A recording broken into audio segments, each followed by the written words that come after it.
बजे का समय दिया था और उस समय पे मैं माननीय मंत्री महोदय से मिला भी हूँ।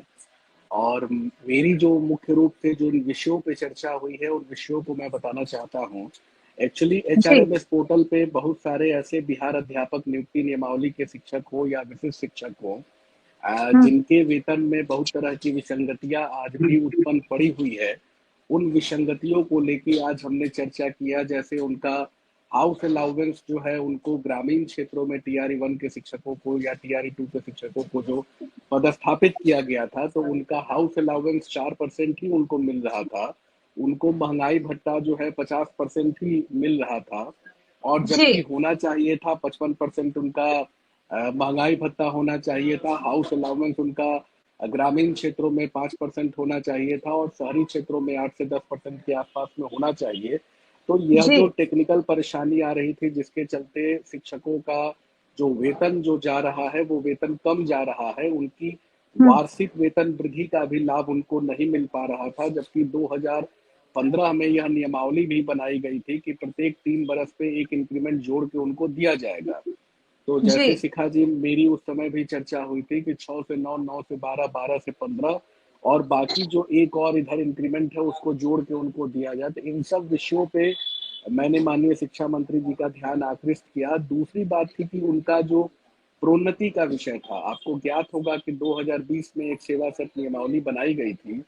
हम्म। उस समय जब सेवा शर्त नियमावली बनी थी, तो कंडिका 7 और कंडिका 8 में स्पष्ट रूप से प्रोविजन था कि शिक्षकों को प्रोन्नति दिया जाएगा। लेकिन आप हम्म। देख रही होंगी कि प्रोन्नति वाली फाइल अभी भी शिक्षा विभाग के टेबल पे ही लंबित पड़ी हुई है। तो उस ओर जी। मैंने माननीय मंत्री जी का ध्यान आकृष्ट किया और माननीय मंत्री जी ने बड़ी गंभीरता से सारे प्रश्नों को लिया और विभाग के वरीय पदाधिकारियों को भी उन्होंने निर्देश भी दिया और उन्होंने आश्वस्त भी किया कि मैं इन सब सारे पहलुओं को देख के और इसका समाधान करता हूँ। बिल्कुल आनंद जी, और जिस तरीके से आप लगातार शिक्षकों की समस्याओं को लेकर आगे रहे हैं, ये बात भी किसी से छिपी नहीं है। इस बीच कई सवाल और भी उठते रहे हैं, और ऐसे में ये भी सवाल सामने आया है कि 32,000 शिक्षकों को वेतन नहीं मिला है, ऐसे सवाल भी सामने आ रहे हैं। इसको लेकर कोई बातचीत हो पाई है? हाँ शिखा जी, बिल्कुल इसको लेके भी बात हुई है। बेसिकली जो सरकार की पॉलिसी थी कि वैसे शिक्षक 32,000 बच गए हैं जो सक्षमता 1 में जिन लोगों ने अपना योगदान किया है, और 1 जी। जनवरी 2025 से उनकी योगदान हुई है, और उनका प्राण जनरेशन में कहीं ना कहीं विभागीय लापरवाही या जिले की लापरवाही के चलते उनका प्राण जनरेशन का मसला फंस गया। फिर आपको ज्ञात भी होगा कि मैं उस समय भी जाके निदेशक से मिला था और निदेशक के द्वारा एक स्पष्ट गाइडलाइन भी दिया गया था कि 7 दिन के भीतर सबका प्राण जनरेशन कर लिया जाएगा, और ये हम्म। फैसले फरवरी महीने में आए। लेकिन सरकार की भी कोशिश थी कि हम लोग मार्च महीने में होली के पहले तक सब लोगों का भुगतान कर दे, लेकिन एचआरएमएस में भी परेशानी आ गई थी जिसके चलते भुगतान नहीं हो पाया। यह बहुत ही असंतोष का विषय है, क्योंकि 4 महीने से शिक्षकों का वेतन नहीं जा पाया और वेतन पे ही वो लोग निर्भर भी होते हैं। इस पे भी आज माननीय मंत्री जी की को मैंने ध्यान आकृष्ट किया है, और माननीय मंत्री जी स्वयं इन सारे पहलुओं को अपने स्तर से भी देख रहे हैं, समीक्षा कर रहे हैं, और विभाग को भी उन्होंने यह निर्देश भी दिया था। कल भी हमारी बात डायरेक्टर से हुई थी, कल भी मैंने इन सब सारे विषयों पर समीक्षा भी करवाया था और किया भी था। तो जो भी हम्म। शिक्षक हमारे छूट गए हैं, उनके एचआरएमएस पोर्टल से उसको ठीक करके, और बाकी जो भी, क्योंकि शिक्षा विभाग का और वित्त विभाग का एक साइट होता है जो एचआरएमएस होता है, उस पर मैपिंग हो जाता है और मैपिंग के बाद जिलों को भेज दिया जाता है ऑनबोर्डिंग के लिए। तो इस पे जी। भी उन्होंने कहा है कि 1 सप्ताह के भीतर, मतलब इस सप्ताह में एक योजना है कि कम से कम 100% शिक्षकों का जो लंबित वेतन है, उन सभी शिक्षकों का वेतन चला जाए, और जो भी सक्षमता 2 के हमारे जो शिक्षक हैं उनके भी जल्द से जल्द प्लान का जनरेशन कर दिया जाए, उनकी भी ऑनबोर्डिंग कर दिया जाए, ताकि किसी को परेशानी नहीं हो। अप्रैल महीना, मई महीना से किसी को परेशानी नहीं हो, और जिन भी शिक्षक का पुराना वेतन है, वो विभाग की भी मंशा है, टारगेट भी है, हमने दबाव भी दिया है, और माननीय शिक्षा मंत्री जी ने सकारात्मक रूप से संज्ञान लिया है, खुद भी उसकी समीक्षा वो कर रहे हैं, ताकि सप्ताह दिन के अंदर में सबका वेतन चला जाए। हाँ, बिल्कुल। तो जिन भी शिक्षकों की ये समस्या है, जिनका भी वेतन अभी तक नहीं आया, उनके लिए खुशखबरी है कि जल्दी ही काफ़ी सकारात्मक संभावनाएँ नज़र आ रही हैं कि जल्द ही उनके वेतन की ये समस्या का समाधान हो जाएगा। आनंद जी, इस बीच बीपीएससी प्रधानाध्यापक का जो विषय है, ये भी चर्चा का विषय बना हुआ है। लगातार इसको लेकर भी कई सवाल सामने आ रहे हैं। इसको लेकर जो लोग जानकारी चाहते हैं, जिन्हें जवाब चाहिए इसका, किस तरीके से पोस्टिंग को लेकर किस तरीके से सरकार करने वाली है? देखिए शिखा जी, जब यह बीपीएससी से जो प्रधानाध्यापक की हेडमास्टर की परीक्षा की जो अपॉइंटमेंट हुई थी और उसमें सब लोग बैठे थे, उस समय भी मैंने माननीय शिक्षा मंत्री महोदय से भी मिला था। और क्योंकि उनका कैडर जो होता है वो प्रमंडल कैडर होता है, और प्रमंडल कैडर में भी मैं जाके और माननीय शिक्षा मंत्री महोदय से यह आग्रह किया था कि शिक्षकों का कम से कम 3 जिले का विकल्प ले लेना चाहिए। और माननीय मंत्री महोदय जी के रिकमेंडेशन के बाद ही वो 3 जिले का विकल्प सभी लोगों को मिला, और सभी जी, शिक्षकों ने अपना जिला का भी विकल्प दे दिया है।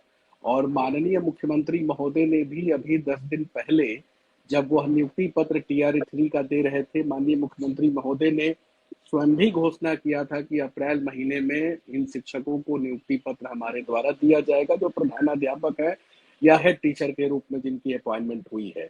तो विभाग ने एक उनको जिला अलॉटमेंट कर दिया। अब जिला अलॉटमेंट के बाद में आप देखी होंगे कि विभाग के स्तर से भी एक पत्र भी निर्गत हुआ है, जिसमें जिला के और सभी प्रमंडल के पदाधिकारियों को बुला के उनसे रिक्ति को देखा जा रहा है, चाहे वह अपग्रेडेड विद्यालय हो। और उन विद्यालयों को रिक्ति देखा जा रहा है। राजकीय राजकीयकृत प्रोजेक्ट विद्यालयों को प्रारूप 1 प्रारूप 2 में निकाला भी गया हम्म, है।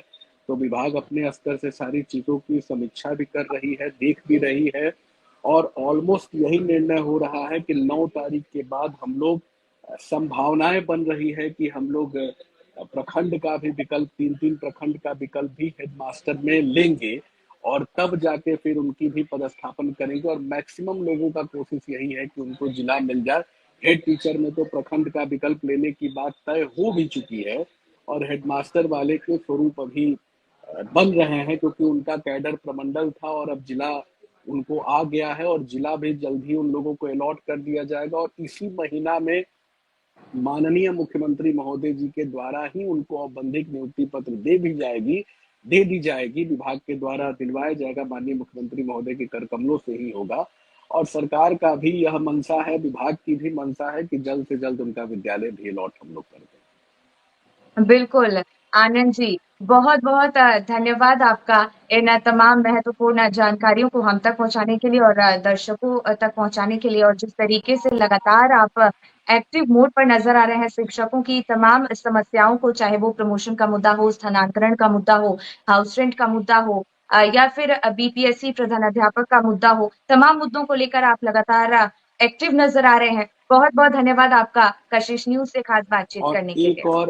एक और शिखा जी छूट गया था, वो बेसिकली वो वित्तरहित वाले शिक्षकों का एक मसला था। तो जी, जी। आज उस प्रसंग में भी वित्तरहित अनुदानित जो शिक्षक थे, उस पे भी लगातार शिक्षकों की यह आवाज जा रही थी कि हमें भी जो है, हमारी जो मूल समस्या है, उनके कोड को निलंबित कर दिया गया था। तो सरकार जी, के स्तर से माननीय शिक्षा मंत्री जी की पहल से, माननीय मुख्यमंत्री महोदय जी के पहल से यह निर्णय भी लिया जा चुका है कि वैसे अनुदानित विद्यालय जिनके कोड को निलंबित कर दिया गया है, उनको पुनः फिर से रीस्टोर कर दिया जाएगा। और जिनका अनुदान लंबित पड़ा है, तो उनके अनुदान की भुगतान के लिए फाइलें तैयार होके उसको भेजी जा रही है, ताकि कैबिनेट से भी वो स्वीकृत होकर चला आए, ताकि उनकी जो लंबित 10 वर्षों के अनुदान है उसको सरकार भुगतान भी करते। आप देखिए होंगे कि सदन में भी माननीय मंत्री महोदय ने कहा था, और आज भी इस प्रसंग में माननीय शिक्षा मंत्री जी से चर्चा हुई है, और माननीय